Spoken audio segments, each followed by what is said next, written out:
apenas amor do mais puro, pra gente fazer brotar as sementes do futuro, pra gente fazer brotar as sementes do futuro.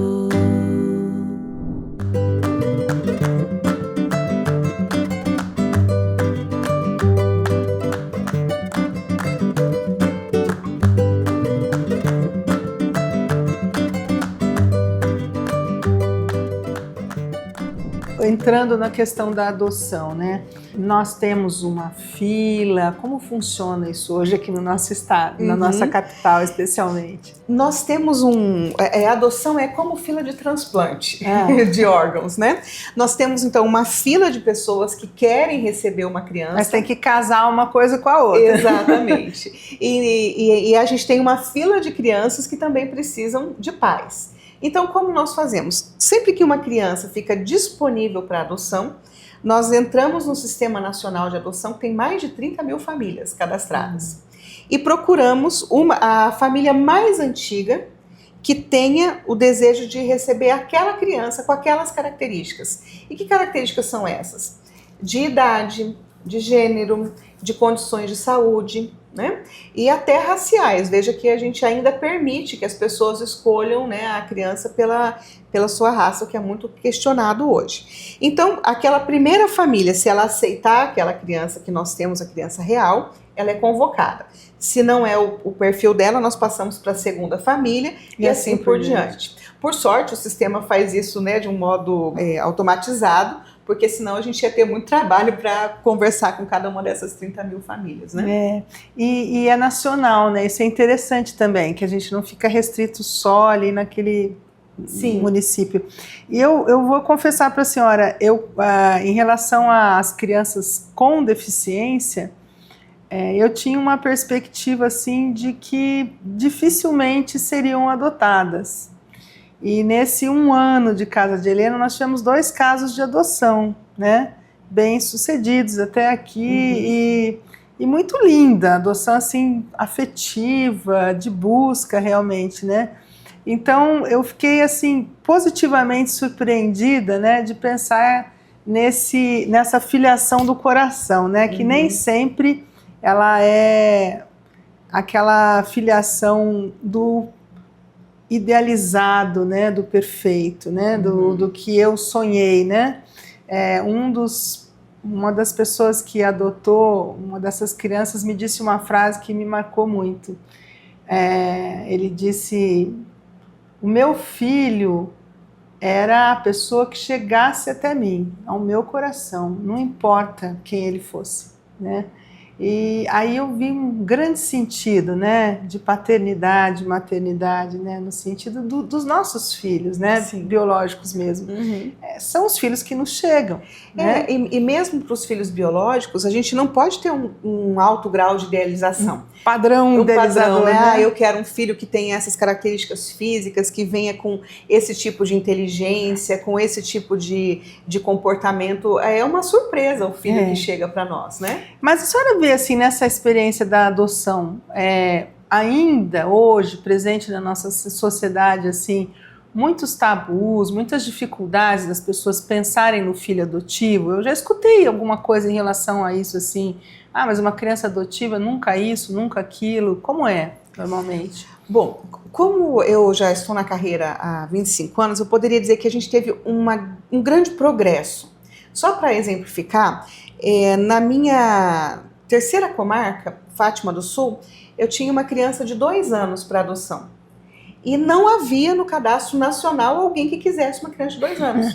Eu cogitei encaminhar essa criança para o exterior, porque não encontrávamos alguém aqui. E o que as pessoas diziam? Mas com 2 anos já está com a personalidade formada, né? Então, é uma criança cheia de dificuldades, cheia de defeitos.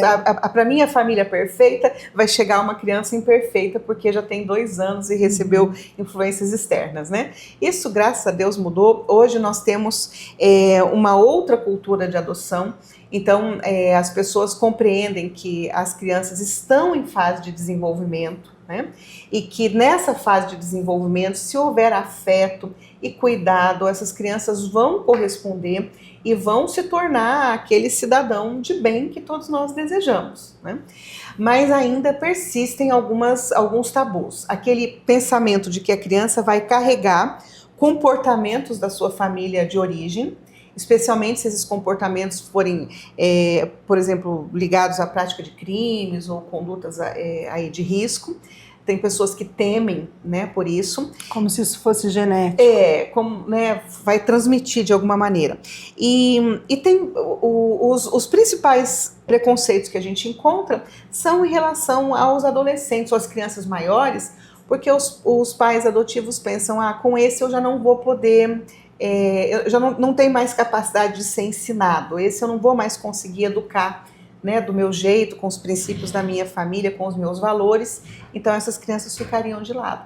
Agora, o que as pessoas não pensam é que uma criança que vem para a adoção, apesar do sofrimento que ela passou, ela traz muita coisa boa, né? É uma criança resiliente. Imagina alguém que passou por vários abandonos, né, e está firme ali, lutando pela vida, lutando para viver em família. Então essa criança tem um valor muito grande, que algumas famílias conseguem enxergar, recebem essas crianças e adolescentes nas suas casas, investem e têm uma experiência maravilhosa. São experiências lindas, né? Eu fico encantada de ver o poder do amor, né, nesse caso, porque esses vínculos... durante 25 anos, eu exerci a odontopediatria, né? E ali no consultório eu atendi muitas crianças que vinham com os seus pais adotivos. E eu me lembro perfeitamente, assim, de duas dessas crianças, dois irmãozinhos adotados em tempos diferentes. Eles não eram oriundos da mesma família biológica. O primeiro, numa situação de uma relação muito tranquila, e o segundo era um grande desafio. E essa mãe paciente, esse irmãozinho mais velho tão paciente, conforme o tempo foi passando e a gente foi convivendo, eu fui vendo a transformação desse caçulinha, né? O quanto aquele amor que ele recebeu da família, da mãe e do irmãozinho e do pai também, muito presente, pôde regenerar, né? Então, assim, eu queria ouvir da senhora o que a senhora considera uma semente muito potente, muito forte para o futuro da nossa infância, pensando nas crianças como um todo, né? Naquelas que estão no núcleo familiar biológico, nas que estão no núcleo familiar de adoção, né? E também naquelas que ainda não encontraram um lar, né? Como é que a sociedade poderia lançar boas sementes e que sementes são essas? São muitas sementes, né? Para a gente ter uma criança desenvolvida, que atinja a plenitude ali da sua potencialidade, mas eu penso que os pais primeiro precisariam ter a intencionalidade de ter um filho, né? Então o filho não deveria ser alguém que chega sem ser bem recebido. O ideal é que ele fosse um filho planejado, desejado, né? E que quando viesse, os pais então estariam preparados para aquela tarefa. Depois disso, que os pais tivessem aquele compromisso com a educação do seu filho, compreendendo que isso não pode ser terceirizado. Nem para a escola, nem para os avós, nem para a babá, nem para as telas, né? Que seria um trabalho deles, e é um trabalho de longo prazo, né? E que exige muita dedicação. E aí, em terceiro lugar, que é o que rege também todo esse período, é o amor, né, incondicional. Porque os filhos, a gente não espera nada deles, né? A gente dá porque é da natureza da filiação. Você dá condições para sobrevivência e você não tem uma expectativa de receber algo em troca. É verdade. E os pais, então, precisam estar cheios desse amor, né, para poderem aí suportar as dificuldades da parentalidade. E não é só de filho adotivo que a gente está falando, né? De todas as crianças, porque toda criança na adolescência passa por um momento aí de crise e vai ser difícil, né? E isso acontece com o filho adotivo, com o filho biológico. Na hora de encaminhar para uma profissão, né? Isso vai ter uma dificuldade. Qualquer criança está sujeita a má influência de coleguinhas, de amigos, de telas. Então, os pais precisam ter muita dedicação. Presença. Uma presença, um tempo de qualidade com esses filhos, né? A gente sabe que as pessoas trabalham e têm vários compromissos, mas não dá para terceirizar a educação de filhos. Acho que a senhora tocou nos pontos principais, né, e mais desafiadores, né? Esse tempo de qualidade, eu acho que... E na questão do tempo de qualidade, eu vejo muitas mães e pais, por conta do trabalho, da sua ausência, quando estão com o filho, com dificuldades no estabelecimento de limites, né? O sim, o não, o que deve, o que não deve. Então entra uma percepção de culpa, às vezes, pela ausência maior em relação ao trabalho, né? E esses limites vão sendo negligenciados, vão sendo amolecidos. E uma das coisas que me trazia muito desconforto quando eu atendia crianças era ver, às vezes, a mãe ser maltratada pelo filho e não colocar um limite, e nem entender que aquilo era o amor em si, né? Que só coloca limite quem ama de fato, quem se compromete, como a senhora disse, de fato, né? Quer dizer, o ter aquele tempo de qualidade, e ali eu estou, nessa qualidade não é só a alegria, eu estou também na missão educação, né? Como é complexo, né, esse mundo infantil, né? Porque imagina as suas vivências nisso. As crianças hoje são muito espertas, né? Elas se comunicam muito bem, elas têm acesso a muitas informações, então às vezes parece que a criança é mais madura do que realmente é. E os pais passam a tratar os filhos como se fossem amigos, né? Isso. E os filhos não precisam da amizade ali dos pais apenas, eles precisam de uma liderança firme. Então o pai precisa dizer, olha, na nossa família as coisas funcionam assim. Os valores da nossa família são esses. E aí o filho, mas lá acontece tal coisa, eu vi tal coisa na televisão. Eu sei, isso acontece. Mas na nossa família é assim. Aqui as pessoas são honestas, nós trabalhamos para conquistar o que nós queremos. Na nossa família, os homens respeitam as mulheres, os filhos respeitam os pais, né? Os pais não agridem os filhos, é assim que funciona. E é muito importante, a criança, ela precisa ela sentir que ela pertence a algo maior, né? Que é essa família bem determinada a cumprir ali o seu propósito, inclusive com essas crianças. E como esse exemplo, né, isso da liderança é marcante, né? Por exemplo, criança que sofre muita violência é violento com os coleguinhas, nos meios onde está, não é? E é o exemplo, né? Sim. É como se resolvem as coisas no grito, no tapa, né? No empurrão, no belisco. Então, por que eu preciso dialogar? Né? Exatamente. Essa coisa já vai direto na mão, né? Como é sensível. Então, filhos planejados, educados, com pais comprometidos e que os amem, né? Isso não implica necessariamente nos recursos financeiros, de jeito né? nenhum. Mas tem... Inclusive, os pais não deveriam ter vergonha de buscar ajuda para se preparar, né? Então, nós temos, por exemplo, a gente fala do problema das telas, né? Que tem muita coisa ruim nas telas, mas tem muita coisa boa. Você pode procurar ali parentalidade positiva, né? E vai ter muito material orientando os pais em como colocar limites para uma criança sem uso de castigo físico, né? Sem uso de violência. E a gente também tem quem gosta dos livros. Você pode procurar um profissional da área de psicologia, né? Não necessariamente para você fazer terapia, se você não quiser, mas para receber orientação de como cuidar daquela criança. Porque tem filhos que trazem desafios muito grandes, para os quais a gente talvez não se sinta preparado. E aí é muito bom a gente receber um apoio de um profissional. Eu me lembro de uma coisa tão pequena que eu aprendi com uma psicóloga, quando meu marido viajava, meu menino queria vir dormir comigo, né?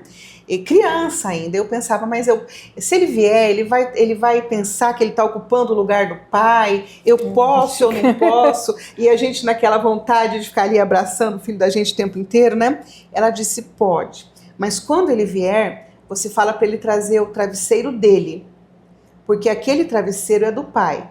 Então, ele está vindo ali como um convidado, na posição de filho, né? E quando o pai chegar, ele vai se retirar dali, porque o lugar é do papai. Do papai. Então, uma coisa tão pequena, né? As orientações preciosas. Né? Preciosas, e isso você vai receber de um profissional da área de psicologia, que a gente não deveria ter vergonha de consultar. Maravilha. Quer dizer, o filho não traz o manual. Não. Mas existem muitas pessoas que, por sua profissão, podem ajudar, né, nessa percepção e nesse avanço do trabalho educativo, que é um trabalho quase profissional, né? A gente precisa entender muito para conseguir superar as diferenças. Eu tenho 3 filhos, cada um é assim, dedinho da mão, diferente um do outro, nas suas naturezas. Eu já tenho 4 netos, todos diferentes uns dos outros, né?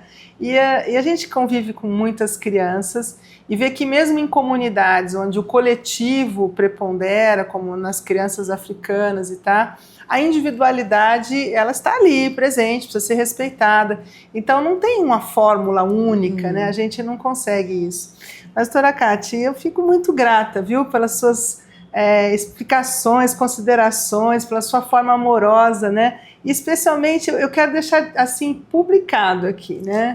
A minha gratidão pelo seu trabalho, porque eu vejo o seu olhar para cada criança, o saber o nome da criança, conhecer a história, tentar juntar as pecinhas para que o melhor aconteça com ela. É um trabalho muito amoroso e que me emociona todos os dias. Quando eu percebo a sua forma de atuar, eu fico pensando, puxa, a gente podia ter muitos outros juízes assim e quiçá a gente consiga, né, com bons exemplos e podendo divulgar cada vez mais essas iniciativas. Obrigada pelas sementes que a senhora tem lançado dentro do judiciário, na sociedade, com as nossas instituições, especialmente para as nossas crianças, viu?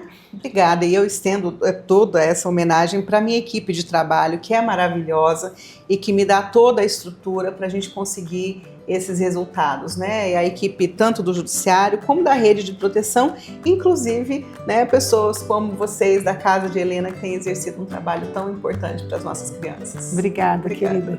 E hoje nós ficamos por aqui, então, minha gente. Valeu? Vamos nós seguindo e semeando. Até a próxima. Para plantar a sua semente, não é preciso muito. No campo das vulnerabilidades, o solo é fértil. Basta escolher a sua semente. Pode ser a doação do seu tempo, do seu talento, ou até mesmo a sua disponibilidade em estar presente.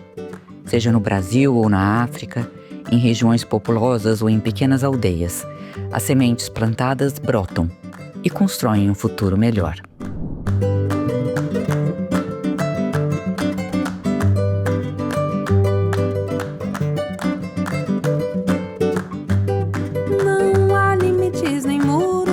Apenas amor do mais puro, pra gente fazer brotar as sementes do futuro, pra gente fazer brotar as sementes do futuro.